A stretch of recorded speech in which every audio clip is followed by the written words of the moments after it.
Na-excited ba kayo sa coming 2025? Itong 2024, I believe most of you can say with me that there were lots of ups and downs sa ating buhay. Right? Marami tayong naging ups and downs sa ating nakaraan. But praise be to God kasi kahit maraming trials, maraming sufferings, maraming challenges, mas marami ang victories. Because the God we serve is a victorious God. And He uses even those challenges, trials, and suffering for His glory. To make us strong, to make us more faithful, to make us, to change us, to transform our lives. Because that is His will for all of us. Okay. Naniniwala din po ako na in the past years of our lives, marami po tayong mga regrets sa ating buhay. Diba? Iniisip natin, sayang, bakit sana hindi yun ang ginawa ko? Sana hindi yun ang naging desisyon ko? Marami tayong iba't ibang klase ng regrets. It could be romantic regrets, yung tipong, sana hindi siya yung sinagot ko, yung isa na lang, yung mga tipong ganyan, right? O kaya naman, sana naghintay. Dami, choosy. Oo. Siyempre, madaming choices kailangan choosy. Sana yung iba na lang. O kaya naman, ako po, one of my regrets is not finishing my college. So it's one of the greatest regret that I had in my life. Yung sana nag-aral ako, sana tinapos ko, sana kahit anong paraan, tinapos ko ang aking pag-aaral. Alam niyo yung kanta ni FPJ? Kung tinapos ko ang aking pag-aaral. So may mga regrets tayong ganon. And I believe all of you po can relate to that. Marami tayong mga regrets sa ating mga buhay. And it's normal. Because as human beings, we are prone to make mistakes. We are not perfect. Wala pong isa man sa atin ang perfect. Marami sa inyo, sasabihin nyo, hindi na ako magkakamali. Wow, di sana all. Isang bagay lang po, maraming bagay pala ang sigurado. Although life is full of uncertainties, but one thing that is sure, we will make mistakes. Alam nyo, nung nag-aaral po ako, no matter how much I study, palagi pa rin may mali. Minsan, sunog na yung kilay ko sa pag-aaral, inuumaga na ako sa pag-aaral, pagdating ng exams, kasi gusto ko perfect yung exams ko eh. So gagawin ko talaga ang lahat, pati period, i-memorize ko. Pagdating sa exam, may mali pa rin. Sabi ko, kailan ko ba talaga mape-perfect itong mga ito? So it only proves that we are not perfect. Paulit-ulit po tayong magkakamali. But then, it's not the end. Kung nagkamali tayo, hindi po yun ang end ng buhay natin. Marami tayong regrets. Yes, marami tayong mga panghinayang, but it's not the end of our lives. Sabi nga, failure or mistakes are inevitable. But how we respond to those mistakes, what matters most. Yun ang mahalaga kung paano tayo bumabangon, paano tayo nagre-respond doon sa ating mga pagkakamali o sa ating mga regrets sa buhay. Do you want to be better every year? Yeah, ako rin po. I want to be better every year. Every day actually. Kaya nga po, I believe, ina-allow ni Lord na magkamali tayo so that we can learn from those mistakes. Sabi nga, experience is the best teacher. Sa mga karanasan natin, doon po tayo natututo. Last year, before 2023 ends, sabi ko po sa sarili ko, kasi every year, gusto kong matapos ang Bible. Every year. Every year din, hindi ko natatapos. So last year, sabi ko, Lord, talagang I desire na matapos ang Bible. Pero January, nasa Pilipinas kami. February, bumalik ako dito. March, nasa Pilipinas uli. So pag nasa Pilipinas ka, ang daming distraction, ang daming lakad. So ang tagal ko po bago nakastart ng reading, mga April pa yata or end of March, ganyan. Up to now, sa ngayon po, hindi ko pa rin tapos ang Bible. I think I still have around seven books to finish. I still have Isaiah, Jeremiah, if I remember correctly. Isaiah, Jeremiah, half ng Matthew, Luke, John, and Revelation. So, meron po kasi akong mga inunang books, meron akong inihuling book. books. Kasi yung Matthew, Mark, Luke, John, every year natatapos ko. So, inihuli ko po sila this year. But then, it is my heart's desire na matapos ko po ang Bible in these coming days. But my point is, I want to be better every year. I want to be better every day. And I do hope po, yun din po ang desire ng bawat isa sa atin. Today po, ang pag-aaral natin is minimize regrets. Minimize regrets. Hindi po siya maiiwasan, but it can be minimized. Actually, when I was praying po, Lord, ano ba yung, kasi every year, kapag New Year, di ba, crossover, yung ating pong mga pag-aaral, New Year, mga ganyan. So, I prayed, sabi ko, Lord, ano po ba yung gusto mong marinig namin sa araw ng Friday? So, I have this message, I received this message, minimize regrets. I still didn't have the verse, the scripture verse, but last Wednesday, when I was doing my Bible reading, I came across the book of Proverbs. So, nasa book of Proverbs po ako. And in chapter 3, sabi ko, Lord, this is the verse that you want us to study. This is the scripture that you want us to study. So, title po ng ating pag-aaral today is Minimize Regrets, a Proverbs 3 Guide to New Year. Alam niyo po ang nagsulat ng Proverbs. Kilala niyo po ba kung sino nagsulat ng Proverbs? Si King Solomon. Sige, pag-uusapan po natin yan mamaya. Ang key scripture natin is from Proverbs chapter 3, verses 5 to 6. Na I think kahit nakapikit po kayo, kayang-kaya niyong i-recite, right?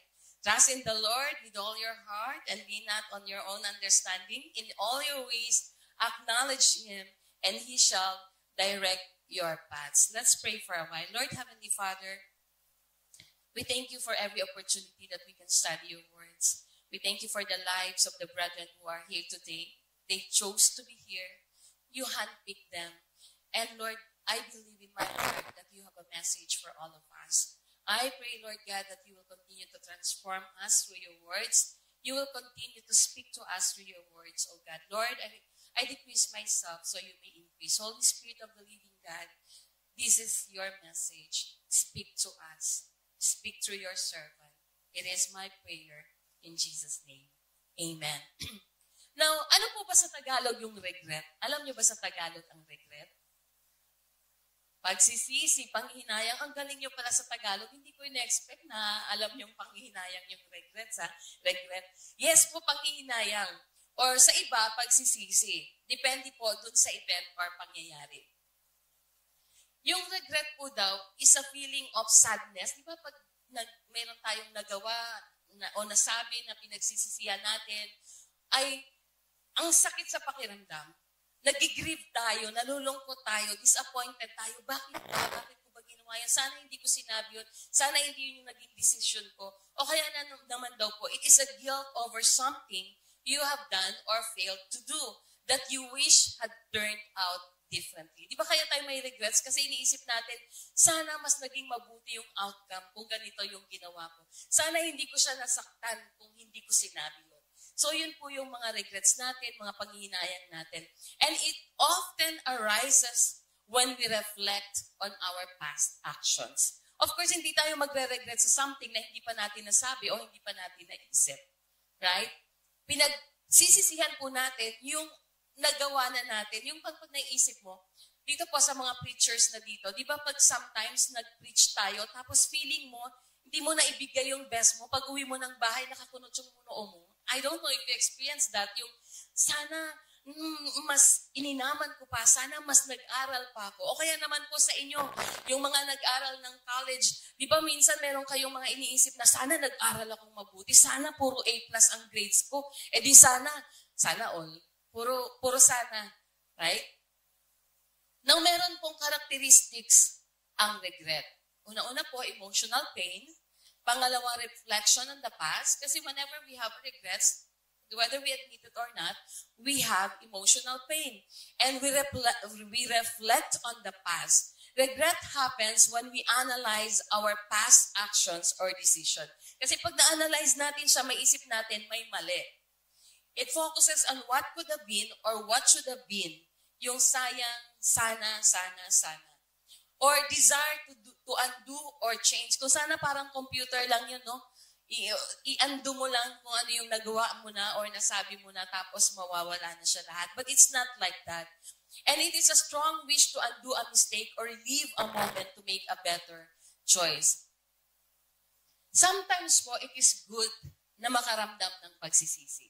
Kasi sabi nga po ng isang pagtuturo, regret daw is self-condemnation. Yung sinisisi mo yung sarili mo sa ginawa mo or sa sinabi mo or sa naging decision mo. Sometimes it is good na makaramdam ng ganon. May benefit po yon. Dahil kung may pagsisisi po tayong nararamdaman, ibig sabihin, kinikilala natin na tayo ay nagkakamali. Ang pangit din kasi na mali na tayo, wala pa tayong regret na nararamdaman. Wala pa tayong pagsisisi. Pangit po yun. At kung alam natin na mali tayo, magkakaroon tayo ng desire na maitama yung ating pagkakamali. Because God is a God of many chances. Now, let's try to minimize regrets this New Year through looking at Proverbs chapter 3. Hanggang verse 12 lang naman po ang ating pag-aaralan. Ang primary author po actually ng Book of Proverbs ay si King Solomon, sinabi niyo po kanina. But mayroon pa pong ibang contributor sa Book of Proverbs. Ito po yung the men of Hezekiah. Matatagpuan po natin sa Proverbs 25 verse 1. So sabi po sa pag-aaral, these were scribes during King Hezekiah's reign. Mga scribes po sila o tagasulat ng scripture. Si Agur din po, son of Jacque, isa din po siya sa contributor sa Proverbs chapter 30. Nagsulat po siya doon. Merong binabanggit sa Proverbs 31, yung sumulat po ng A Woman of Virtue. King Lemuel ang pakilala niya doon. But according to scholars or most Christian scholars, sabi po nila, si King Solomon din daw po yun. And yung sinasabi doon na Proverbs 31 woman ay tinuro sa kanyang ina na possible daw po na si Bathsheba. Now, how to minimize regrets through Proverbs chapter 3? Today po in Proverbs 3, God doesn't tell us what is going to happen in the detail we might like. But He does say that if we trust and obey Him with today, He will take care of the rest. Because a wisdom-filled future is not a regret-free future, but something that will be completely different. First po, let us establish that true wisdom comes from God.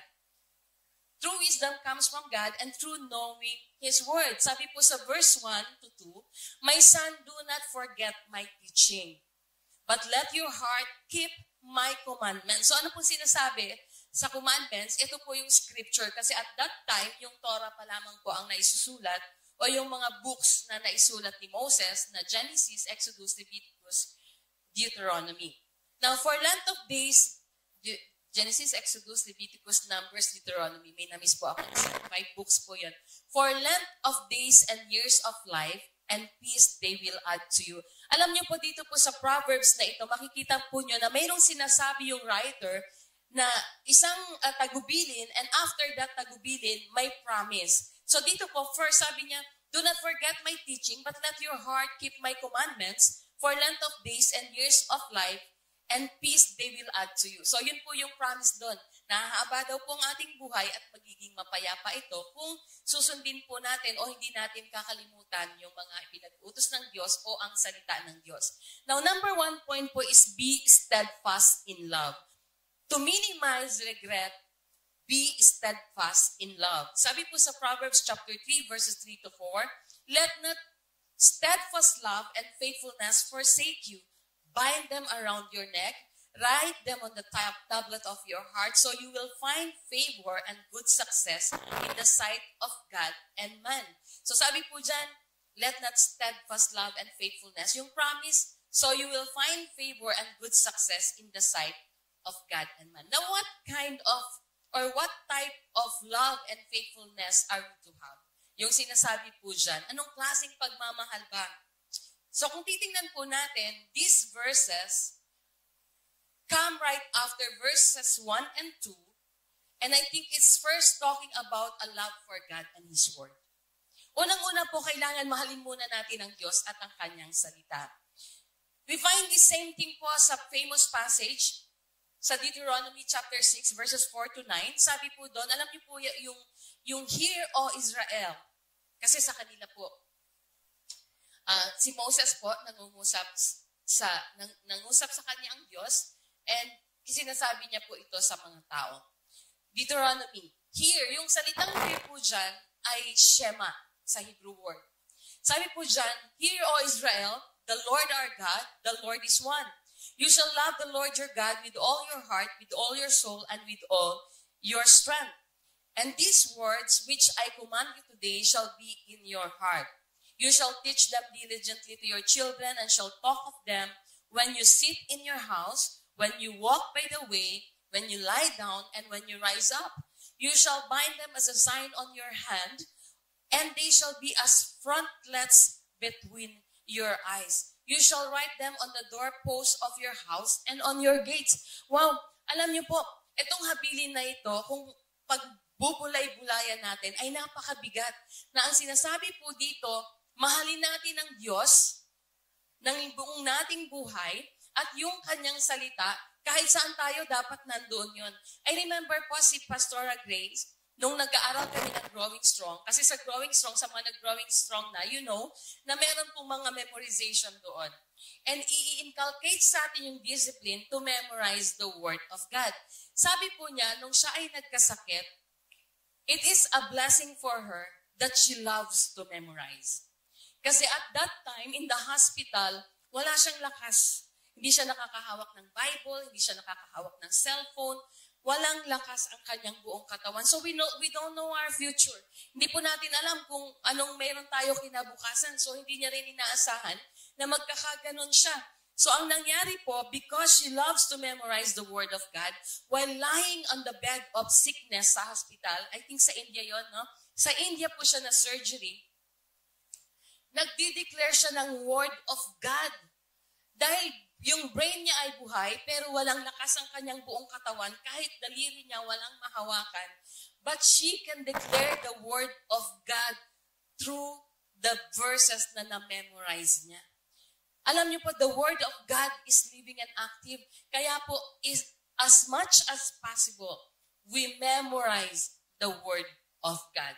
We cannot memorize the whole Bible, but as much as we can, memorize the Word of God. Memorize the promises of God. So whatever happens, alam natin, kahit hindi natin dalang ating mga Bible, we can declare the promises of God and claim them. So now yung Shema po dyan na sinasabi, yung here, is connecting, this word is connecting loving God with loving and knowing God's Word. Because we can't love someone without listening to them. Pag sinabi kong mahal ko si Pastor J, pero ayaw ko naman siyang marinig magsalita, it's not right. So we cannot love someone without listening to them. Communication is very important for love to develop. Would you agree on that? Yeah, Bible is God's message for all of us. It is His love letter, so to speak. So sa mga naka-experience po nito, sa mga siguro mga age namin, katulad namin, kasi noong panahon namin, uso pa ang ligawan. Ngayon kasi balita ko, text-text na lang, ayos na. Sa mga naka-experience po ng love letter, lalo na kung ang message na binabasa mo po ay full of love, care and thoughts about you, di po sarap po sa pakiramdam. Sino po naka-experience maka-receive ng love letter? Ilang konti na lang nagtataas ng kamay. Taas ng kamay, mga naka-experience. O yung naka-experience magpadala ng love letter. Ako din, naka-experience din. Siyempre, di ba? Pag love letter, mag-return ka rin, mag-send ka rin ng iyong love letter. Alam niyo po, I really appreciate whenever I receive a gift na may kalakip na letter. Ang sarap po sa pakiramdam kasi pihira na lang yung gumagawa nun. Yung anak namin, medyo sentimental yun. So, habit niya talaga yung gumawa ng card para sa amin or sumulat sa amin ni Pastor. When I was a teenager, na-experience ko din naman po na kahit paano makareceive ng love letters. Really. So, when I say love letters, marami din po talaga. Medyo madami din po. Okay. So, without exaggeration, kung hindi naman po sa nagyayabang, joke lang po. Kung hindi po yun itinatapon ng nanay ko, siguro mga isang sako din siya. Kasi walang text nung araw. So, sulat lang talaga. So, marami po doon dahil, syempre, pag in love din ikaw sa sumulat, di ba?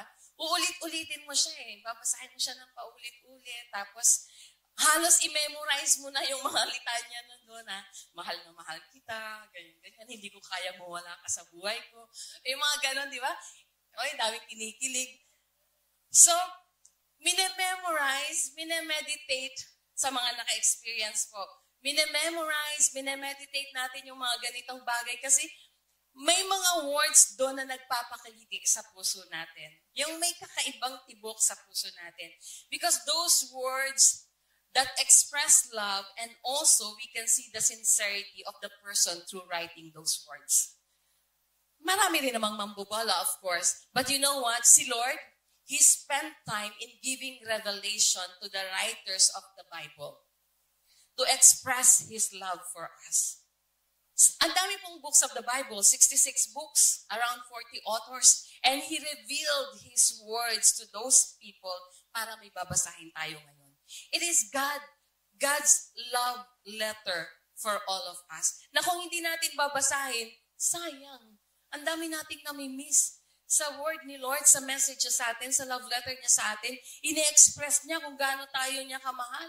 And through reading the word of God, napapalakas tayo. Nagkakaroon tayo ng hope, nagkakaroon tayo ng pag-asa.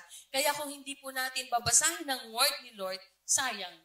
Marami po tayong namimiss. Now, sasabihin niyo po, Pastora, sometimes ang Bible nakaka-board basahin. Sino dito yung naboboard o inaantok pag nagbabasa ng Bible? Huwag nyo na itaas kamay nyo.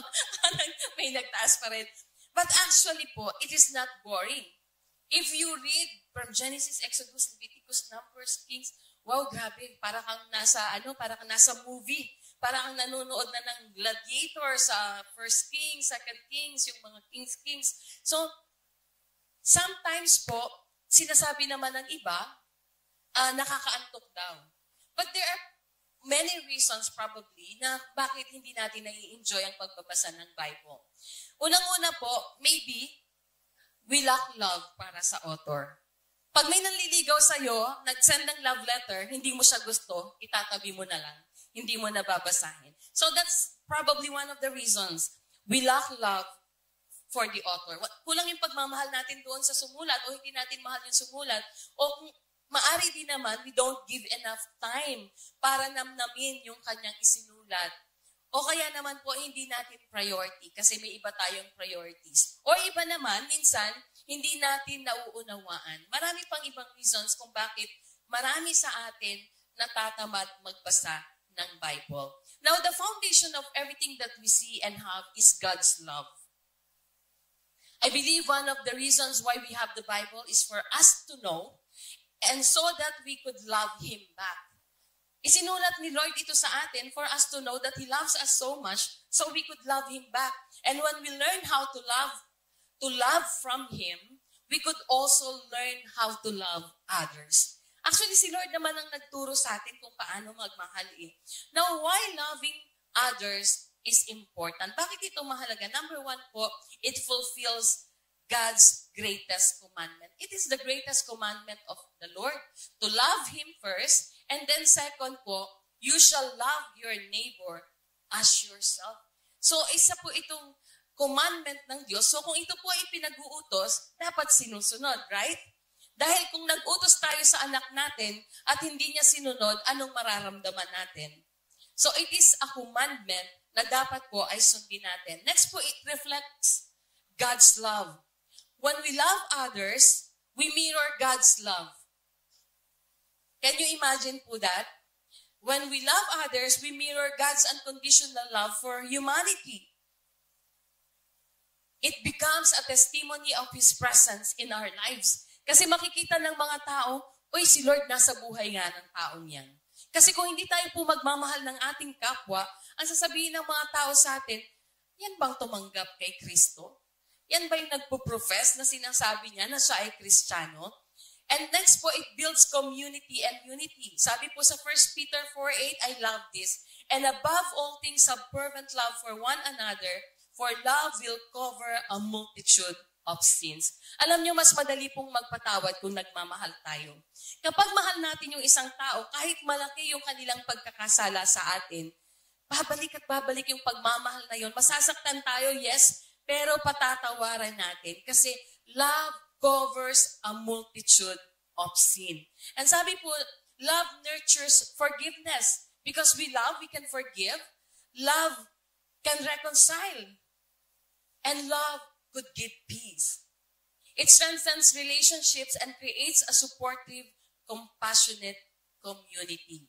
It breaks down barriers kasi pag nagmamahal tayo, nawawala yung barriers between us because godly love knows no boundaries. It provides healing and encouragement also. When we love, mas madali yung healing and we can encourage one another through that kind of love. Love uplifts those who are brokenhearted, lonely, or in need. Acts of kindness and compassion can transform lives. Alam niyo po, when we love other people, when we love others, yung pakiramdam na yon, makita mo pa lang na nahihirapan siya. Yung makita mo na nahihirapan siya, mararamdaman mo yung hirap niya eh. Kaya nga po dito sa atin, sa church, sa Salmia particularly, I don't know about other centers, meron po tayong tinatawag na Love One Another Fund, para po sa hindi nakakaalam. So this Love One Another Fund, whenever we see, kasi contribution po yun ng mga workers, whenever we see someone who is in need, at least we have something na pwedeng bunutin to help others. Because when we love other people, we don't only tell them, I love you, but we don't do something. So when we love people, we do something for them. At magmamanifest po yun. Now, Proverbs 17:22, sabi po doon, a cheerful heart is good medicine, but a crushed spirit dries up the bones. So, pag cheerful po tayo, di ba medicine daw po ang pagiging masaya? Nawawala yung kalungkutan mo. Minsan nga pati sakit nawawala. Subukan nyo pong tumawa, malilimutan yung may migraine pala kayo. Masaya po at nakakawala ng sakit yung pagtawa, sabi pong ganon. But a crushed spirit dries up the bones. Subukan nyo pong laging kasama yung palaging nagreklamo, palaging malungkot, palaging may problema sa buhay. Parang ayaw nyo ng kasama, ayaw nyo ka-fellowship. Right? Huwag natin isama yan. May problema lang sabihin yan. It also leads po to personal growth, yung love. It leads to personal growth. Loving others help us grow in patience. When we love others, natuto tayong magpasensya. Dati, yung pasensya natin, maigsing-maigsing lang. Pero dahil paulit-ulit siya, humahaba din. Diba? Umulit pa siya ng umulit, humaba ng humaba. So, tinuturuan tayo magkaroon ng patience. And sometimes po, tingnan natin, when we pray for other people because we love them, tayo yung binabago ng Diyos. So, loving others also make us humble. Minsan, kahit hindi alam natin na hindi tayong mali, magsusorry tayo, it makes us humble. Or even kung tayo yung mali, magsusorry pa rin tayo because we love them. Because we don't want to break or masira yung relationship natin with them. Now, acts of kindness and compassion can transform lives. Now, 1 Corinthians 13:4-7 po, sabi doon, love is patient, love is kind, and dyan po yung full. It is not envy, it does not boast, it is not proud. So that's the kind of love that we should give to others because that's the kind of love that God gives to us. Another thing is it honors God's sacrifice. Diba, alam po natin, John 3:16, for God so loved the world that He gave His only begotten Son, that whoever believes in Him shall not perish, but will have an everlasting life. And sabi po sa book of Romans, and this is how God demonstrated for His love for all of us, that while we were yet still sinners, Christ died for us. So, yung ginawa ng Panginoong Yesus because of love para sa atin, ino-honor natin siya when we love others. Greater love has no one than this, to lay down one's life for one's friend. And yun po yung ginawa ni Jesus para sa atin. He laid down His life for all of us because we were no longer His enemies. We are now His friends. And also, we are expected to do that to others. Now, loving others is a response to the greatest act of love, Jesus' sacrifice for our sins. Now, It honors his example and inspires us to selflessly serve others.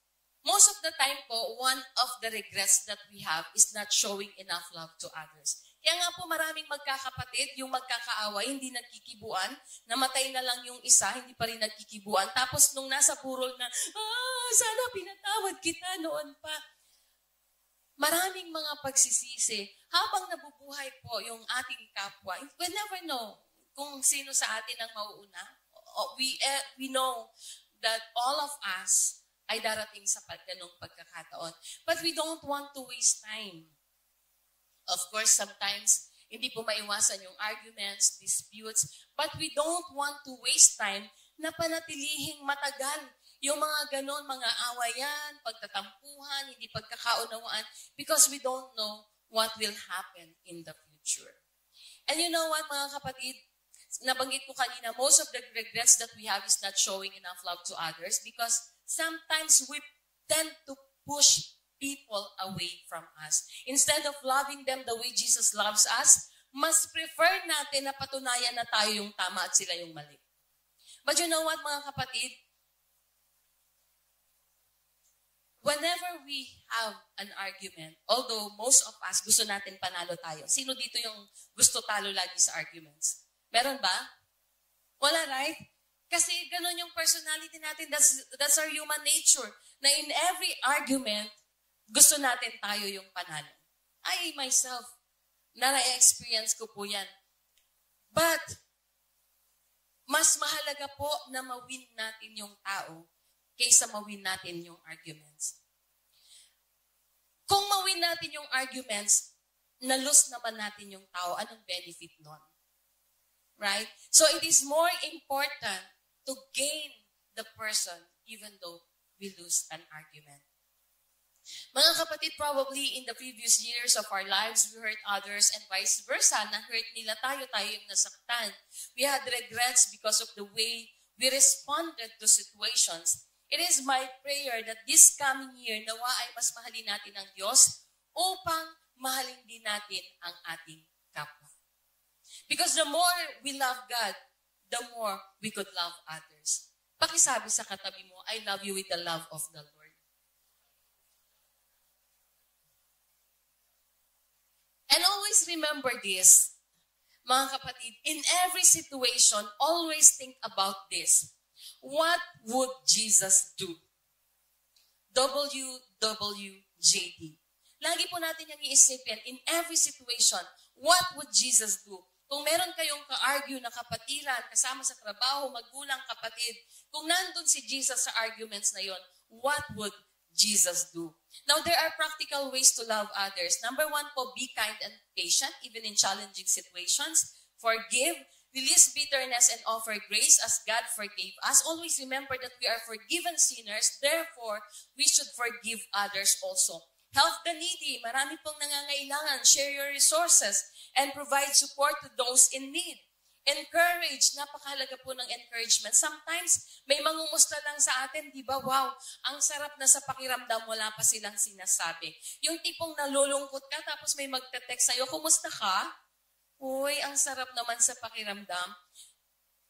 Naalala mo ako, kinumusta mo ako. Encourage others. Speak words of life and uplift those who are struggling.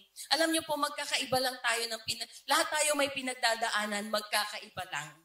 Right? Sometimes, iniisip natin na masyado tayo nakafocus sa sarili natin. Hindi niya alam, ang lungkot-lungkot ko, hindi niya alam, ang dami kong pinagdadaanan, sunod-sunod yung problema ko. Siya din pala, mayroon, hindi lang siya nagkukwento, hindi lang siya mareklamo. Tapos focus na focus yung sarili natin sa atin na ako na lang palaging inaapi nila, ako na lang ang mali palagi. Instead of doing that, let us speak words of life and let us try to uplift other people.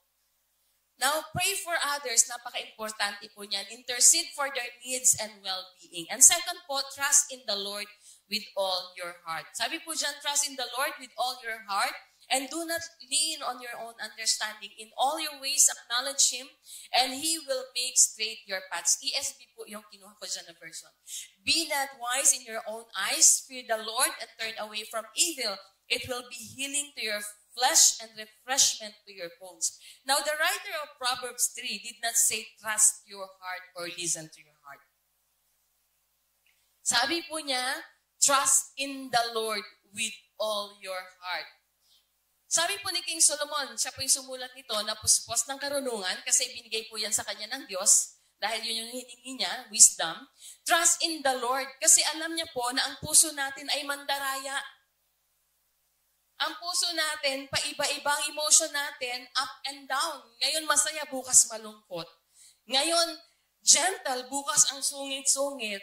Ngayon, loving, bukas naman galit. Di mo maintindihan, right? Ngayon, positive na positive, bukas naman lugmok na lugmok. Pasan ko ang daigdig. Kaya we cannot trust our hearts or ang sinasabi nating emosyon. Sabi nga po ng Jeremiah 17:9, the heart is deceitful above all things and desperately wicked, who can know it? So trusting God means trusting Him in every situation. Whether we are in lack or in plenty, trust Him. If in trials and victories, trust Him. Now, one of the reasons we regret many of our decisions in life is because we don't trust Him enough. I will repeat it po. The reasons why we have so many regrets in our lives is because we don't trust God enough. Kapag dumating ang sahod, sa tingin natin ang kulang yung ating sasahurin, ang hinahanap agad, kanino kaya pwedeng magsangla ng ATM? If may sakit sa pamilya na hindi malunasan, saan kaya may faith healer? Konting problema sa trabaho o kaya naman sa amo, magre-resign na ako bukas. Kapag may tampo sa kapatiran, maghahanap ng simpat sa iba, hahanap na ako ng ibang church. Lilipat na lang ako. Gusto ng lifetime partner, kahit sino na lang, matanda na ako. Meron pong kwento, di ba? Sabi daw, nung bata pa kasi siya, 20 years old, syempre kagandahan, kasariwaan, kabataan, right? Sabi niya, gusto ko ng blue eyes, gwapo, matangkad, maputi, matalino, maganda ang trabaho. Wow! Taas ng standard. Eh, nag-30s na, wala pa. Gusto ko matangkad, matalino at godly man, nabawasan na. Ngayon, nag-40s na. Sabi niya, gusto ko godly man. Nabawasan, isa na lang godly man. Eh, wala pa ding godly man, 45 na. Basta lalaki, pwede na. Mga kapatid, minsan we have regrets because of wrong choices. We don't trust the process. We don't trust the timing. And when we put things on our own hand, when we listen to our emotions, we normally harvest regrets. Let us always think and pause. In situations, I am right now, or kung anong sitwasyon po tayo nanduroon, lagi nating tatandaan, if Jesus is in this situation, what would He do? What would Jesus do? Or WWJD. What would Jesus do? Number 3 po, submit to God in all your ways. Submit to God, sabi po all, hindi some, hindi few, hindi little. Submit to God in all your ways. Proverbs 3:6-7. In all your ways acknowledge Him and He will make straight your paths. Be not wise in your own eyes. Fear the Lord and turn away from evil. Now, it reminds us that human wisdom, apart from God, is limited and flawed. To live wisely, we must humbly submit to God's guidance and recognize His infinite understanding. Alam niyo, I think isa po ito sa mahirap gawin, yung mag-submit. Mag-submit sa leader, ang hirap, di ba? Mag-submit sa gobyerno, ang hirap. Palagi tayong may reklamo. Kahit mag-submit sa Diyos, sa totoo lang po, mahirap tong gawin. Kasi we have our own thinking. We have our own plans. Yung gusto natin, kapag hindi yun ang gusto nilo, pag hindi nangyari yung gusto natin, kino-question natin yung kagustuhan ng Diyos para sa atin. Sometimes, hindi natin nare-realize na mas maganda pala yung plano ng Diyos. Minsan nga tinutulungan natin ng Diyos eh. Right? Lord, ang tagal naman itong ligawan ako. Ako na nga lang manligaw. Minsan tinutulungan natin ng Diyos sa ginagawa niya. And there is danger po in self-reliance. Because pride leads to regret. Yung pagtatrust po natin sa ating mga sarili, wala pong masama na magkaroon tayo ng confidence. Maganda rin po yun. Pero yung self-reliance, may danger po doon. Kasi kung nagtatrust po tayo sa ating mga sariling pag-unawa lamang, palagi or kalimitan, ang resulta po nito is poor decisions and broken relationship. Right? Sometimes kapag nasasaktan tayo, yung will natin, ayaw natin isubmit kay Lord. Yung ayaw nating magpatawad. Marami ng mga broken families, mga broken marriages because of yung unforgiveness. At sinasabi po nila, kaya ko namang tumayo sa sarili kong paa. Kahit wala itong taong ito, kaya kong buhayin ng mga anak ko. So, yung mga ganun pong klaseng poor decision ay nangyayari at nagkukos ng regrets. Proverbs 16:18, sabi po doon, pride goes before destruction, a haughty or arrogant spirit before a fall. Di ba bago ma-destroy yung ating buhay, yung ating mga future, o bago tayo bumagsak, nauuna yung pride sa atin. When we have pride, maraming nasisira. Hindi lamang buhay ng ibang tao, kundi pati buhay natin nasisira. Next po is, fear the Lord. Or reverence for God. To fear the Lord means to respect, honor, and submit to Him as the ultimate authority in our lives. This attitude keeps us humble and dependent on His wisdom. Sabi po ng Bible, the fear of the Lord is the beginning of knowledge. But fools despise wisdom and instruction. Yung mga hangal, nire-refuse nila ang karunungan. Kasi gusto nila, yung sarili lang nila yung kanilang susundin. But yung talagang wisdom o karunungang nanggagaling sa Diyos ay nagsisimula sa banal na pagkatakot sa Kanya. Yung magkaroon tayo ng reverence sa Diyos. Ano pa po? Shun evil or reject or resist evil. Avoid temptation. Alam niyo po, hindi tayo pwedeng makipagpatintero kay Satanas at sabihin natin na, matatag ako sa aking pananampalataya kasi si Apostol Pablo, siya mismo nagsabi na walang sino man sa atin na makapagsasabi na ako'y matatag, ako'y magaling sa aking pananampalataya dahil kahit sino sa atin maaaring bumagsak. So hindi po tayo pwedeng makipagpatintero kay Satanas at sabihin natin na, sige, subukan mo ko, makikita mo malakas ako. No, we have to reject, we have to resist evil. Sabi po ng Bible, resist the devil and he will flee from you. Now, turning away from sin is not just avoiding harm. It's about choosing a path that aligns with God's purpose and blessing. Hindi lang po yung pag-avoid ng harm or ng kasalanan, but also yung isipin natin, gawin natin, ano ba yung nais ng Diyos? Ano ba yung dapat kong gagawin na magiging align sa kanyang purpose sa aking buhay? Now, practical applications po nito, seek godly counsel. Of course, hindi po tayo magsisik ng counsel sa mga taong walang pananampalataya sa Diyos because normally, they will advise us worldly advice. Kailangan po nating magsik ng godly counsel. Kapag halimbawa, nagkaroon kayo ng problema sa trabaho ninyo, ang godly counsel, i-advise sa inyo, let's pray for it, hipuin ng Diyos yung puso ng inyong amo. Kapag nagsik po kayo pag nagsik tayo ng worldly counsel or yung sa mga tao na walang pagkakilala sa Diyos, normally ang i-advise nila sa atin, mag-show on ka na, naku, ano yan, illegal mo yan, may karapatan ka. But there are things, yes, that's true, that's very true po. Pero may mga pagkakataon na we want to see God's intervention sa buhay natin. Because the more we trust God, the more na ipapakita niya yung kapangyarihan niya sa atin for His glory. Now po next, surround yourself with wise, God-fearing individuals who can offer guidance based on biblical principles. Almost the same. Surround yourselves with sisters and brothers in Christ na alam niyo po na hindi kayo dadalhin sa kapahamakan. Pray for wisdom. We need wisdom. Almost every day, I pray for wisdom po. We need that. Wisdom from God. Ask for God for His wisdom daily as James 1:5. Sabi po, if any of you lacks wisdom, you should ask God who gives generously to all without finding fault, and it will be given to you.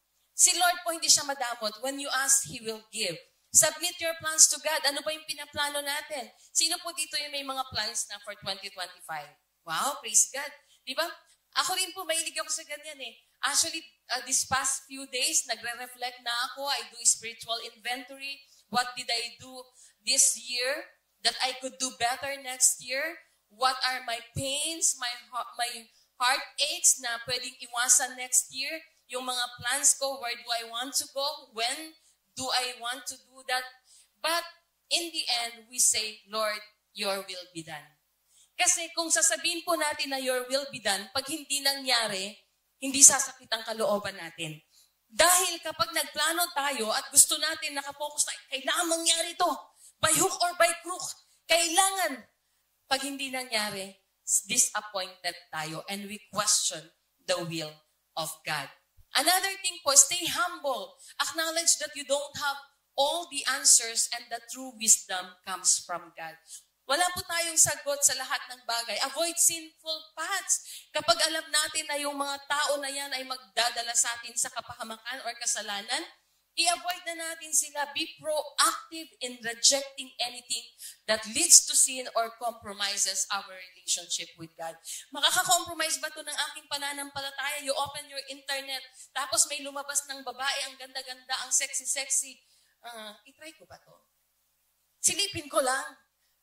Avoid anything that will compromise our relationship with God.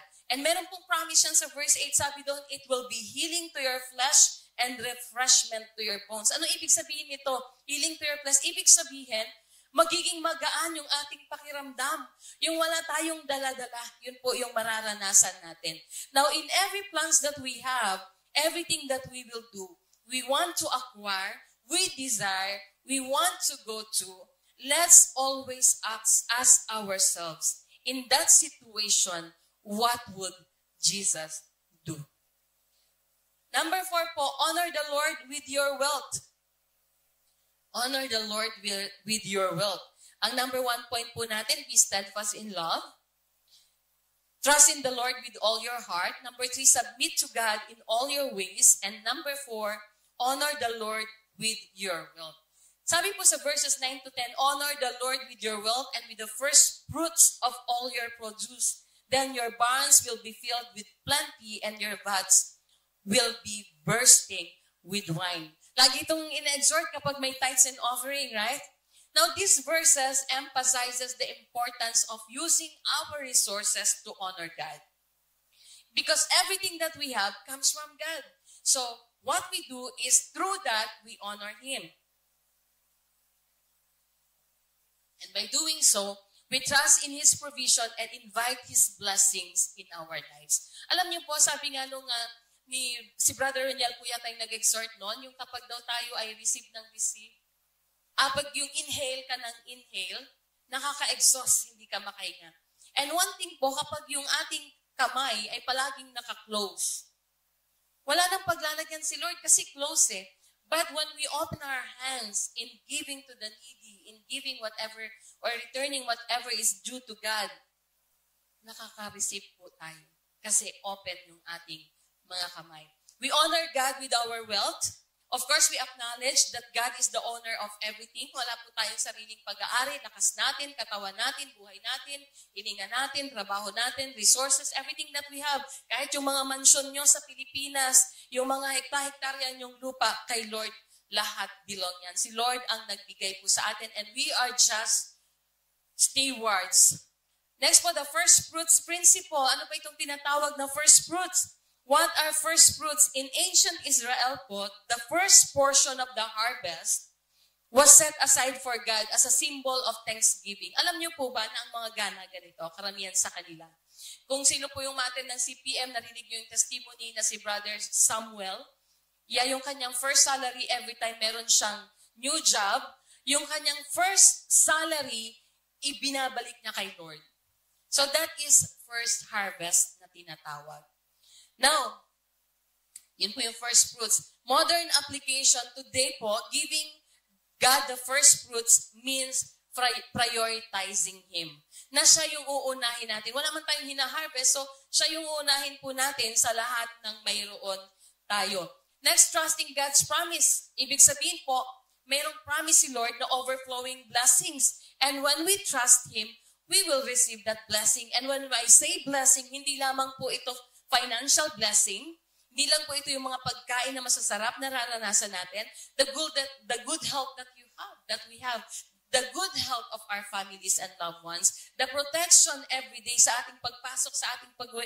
Napakarami po nating blessing na tinatanggap mula sa Diyos. Now, faith over fear. Giving requires faith. Baka sabihin niyo po, hindi na mag-exhort yung tithes and offering mamaya, no? Giving requires faith, especially when resources seem limited. Honoring God with our wealth reflects trust in His faithfulness.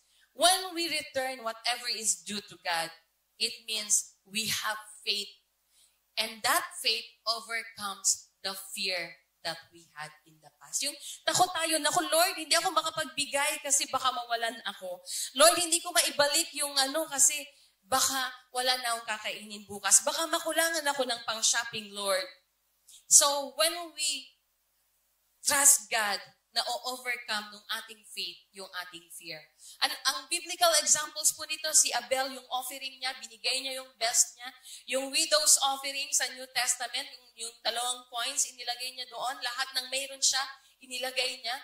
So that's generosity. And the early church also, yung Macedonian church na kino-commend ni Paul, na sabi niya, out of their poverty, they give generously.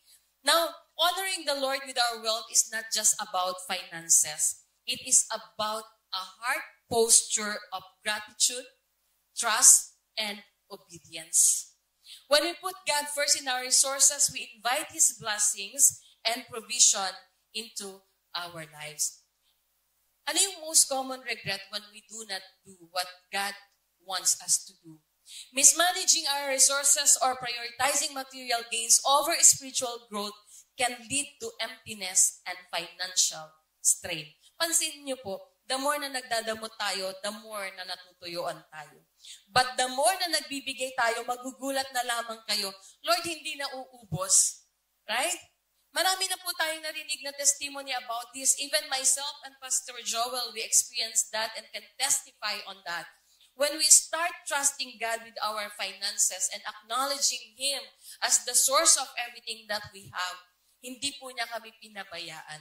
Dati nangungutang pa, nung bago-bago po kami ni Pastor Jay, nangungutang pa ako ng patubuan ng palihim.